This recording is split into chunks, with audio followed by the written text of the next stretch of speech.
כשהיא מגיעה לאמצע החודש היא עגולה וגדולה. ככה בעצם גם עם ישראל. כשאנחנו פונים לקדוש ברוך הוא, גם אם היינו במצב הכי ירוד שיכול להיות, וזה בעצם הסוד הגדול. הנקודה הזאת שבה בחרנו, הכרענו, אני להשם או לחס ושלום לעבודה זרה. ברגע שבחרתי לפנות לכיוון הנכון, אני מתחיל להתמלות. ואז ממילא אני משקף בעולם הזה את הקדוש ברוך הוא. והאור שלי גם מאיר לאחרים. כמו הלבנה שמאירה לנו. זה דבר נפלא. זאת אומרת שבעצם נקודת הבחירה שלי היא אותה נקודה קטנה, התחלתית, שבה אני יכול לשנות הכל. לא משנה מה הייתי, לא משנה אם חנקתי ילדים או לא חנקתי, הרבצתי, עשיתי, לא משנה מה עשיתי. אני יכול בראש חודש לשנות. למה אני אומר את זה? לפעמים אנחנו נמצאים בנקודות של ייאוש. לא הצלחנו, לא הולך לנו.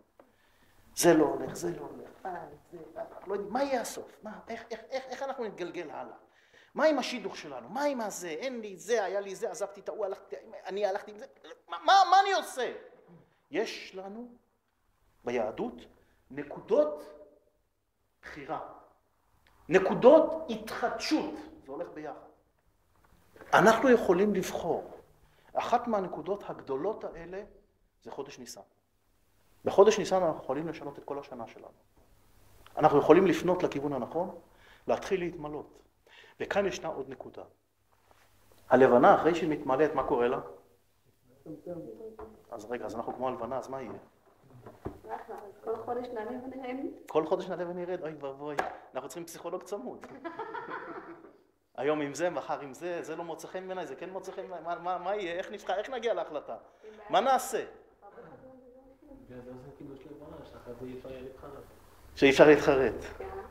האמת שהחיים הם עליות וירידות, אבל בעצם הדבר הגדול כאן, שבעצם הלבנה רוצה להראות לנו, או יותר נכון, המשל שאנחנו כמו הלבנה, זה לדעת שגם כאשר אני מלא, אני עדיין צריך לפנות לכיוון מה הכוונה. לפעמים בן אדם מגיע למצב, מה זה? אני צדיק ישר עולם. אני עושה כל מה שצריך לעשות, כל מה שכתוב בספר. ממילא, אני לא צריך לעשות יותר כלום. או, קצת חופש, מה יש? מה יש? התפללתי טוב, נתתי צדקה, נתתי קמחא דפסחא. אז הולכים עכשיו לחופש בבית מלון. אפשר קצת להתפרע, מה יש? מה קרה? אז אני לא התפללתי איזה מניין, אז אני הלכתי לפה לאיזה מסיבה, פה קצת. מה קרה? מה בסך הכל קרה? אומרת לנו התורה, אנחנו כמו הלבנה.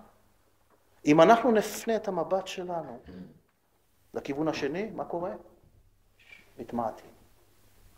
לכן אנחנו צריכים להשגיח תמיד שהפנים שלנו יהיו לכיוון הנכון. נקודת הבחירה, נקודת ההתחדשות היא בעצם אותה נקודה שצריך לשמור עליה. לכן, מה קורה לפני פסח?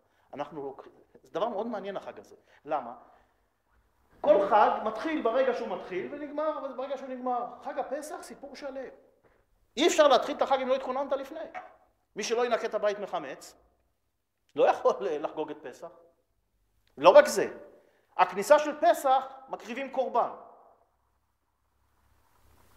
ככה זה מתחיל, ככה זה פסח, זה פסח. מה זה רוצה להגיד לנו? שיש פסח שני. אתה רוצה כבר לפספס את הפסח הראשון, אתה רוצה כבר להגיע לשני. טוב, נו, שיהיה, מה אני אגיד לך? אולי שההכנה יותר חשובה בעצם, או שההכנה היא זו שיוצרת את התוכן. רבותיי, אתם רוצים,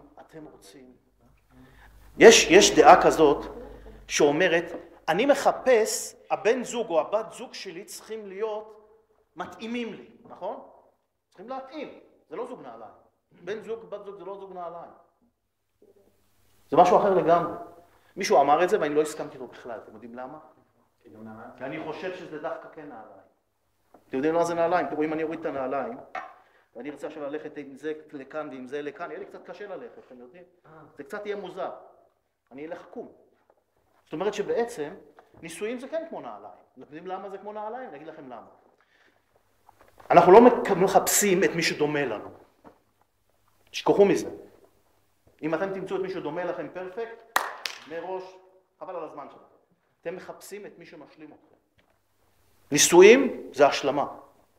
זה חיבור. בדיוק כמו שיש רגל ימין, רגל שמאל, יש נעל ימין, נעל שמאל, אני צריך לפגוש את ימין על שמאל, ואז, מה חשוב? הכיוון. אני רוצה ללכת ישר. לא רוצה ללכת עקום. כשללכת ישר, אני צריך שרגל ימין תהיה המקבילה